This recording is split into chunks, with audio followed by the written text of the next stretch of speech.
अब देखें चिकन ये अच्छी तरह पक गया है ना, अच्छी तरह फ्राई हो गया। अब मैं इसमें डालूँगी लहसुन अदरक के 2 बड़े चमचे लहसुन अदरक डाल दिया, और ये 1 टमाटर है।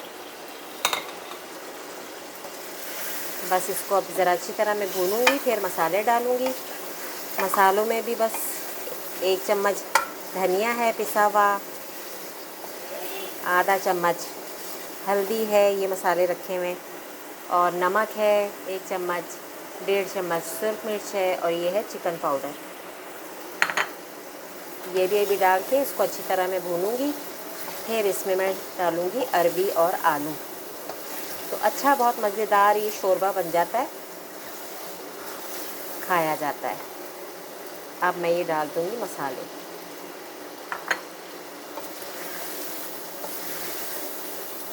बस इसको अच्छी तरह भूनना है ताकि कच्चापन ना रहे और मसाला हमारा अच्छा भून जाए।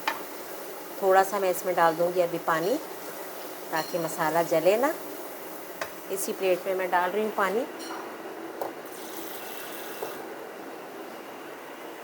जिसमें मसाले थे ना प्लेट में, उसी में मैंने डाल दिए। मसाले भी साफ़ हो जाएं और पानी भी चला जाए। अब बस इसको थोड़ा सा मैं पकने दूँगी ताकि चिकन भी अच्छी तरह गल जाए। फिर मैं इसमें अरबी और आलू डालूँगी। अब देखें चिकन हमारा ये गल भी गया है और भुन भी गया है। अब मैं ये पानी में काट के मैंने रखी हुई थी अरबी और आलू। कुछ लोगों को होता है ना, अरबी नहीं खाते बच्चे ज़्यादातर। अरबी हालांकि खानी चाहिए, बहुत फ़ायदेमंद है। तो मैंने सोचा, मैंने कहा दोनों चीज़ें डाल दूँ। जिसको अरबी पसंद होगी अरबी खा लेगा, जिसको आलू पसंद होगा वो आलू खा लेगा। तो एक अच्छी एक डिश हो जाएगी। तो बस अब इसमें मैं अभी ज़रा इसको भूनूँगी अच्छी तरह, और फिर 2 ग्लास पानी डाल दूँगी जितना हमें शोरबा रखना है। अब ये अच्छी तरह भुन जाएगा, फिर आपको दिखाती हूँ। अब देखें चिकन अच्छी तरह हो गया है, मसाला भी भुन गया ना।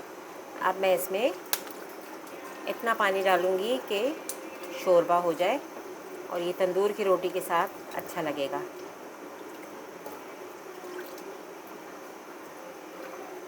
अब इसी पानी में ये अरबी भी गल जाएगी और आलू भी गल जाएगा। कितना अच्छा देखिए माशाल्लाह लग रहा है ना, मज़ेदार सालन। अब ये बस पक जाए, आलू गल जाए, फिर मैं आपको डिश आउट करके दिखाऊंगी। देखिए आलू भी गल गया है और हमारी अरबियां भी इसमें गल गई हैं। अब मैं इसमें डालूंगी हरा धनिया और हरी मिर्चें। कुछ काटी हुई हैं हरी मिर्चें और कुछ साबुत डाल रही हूँ मैं। सालन में खुशबू बहुत अच्छी आ जाती है। और पिसा हुआ गरम मसाला।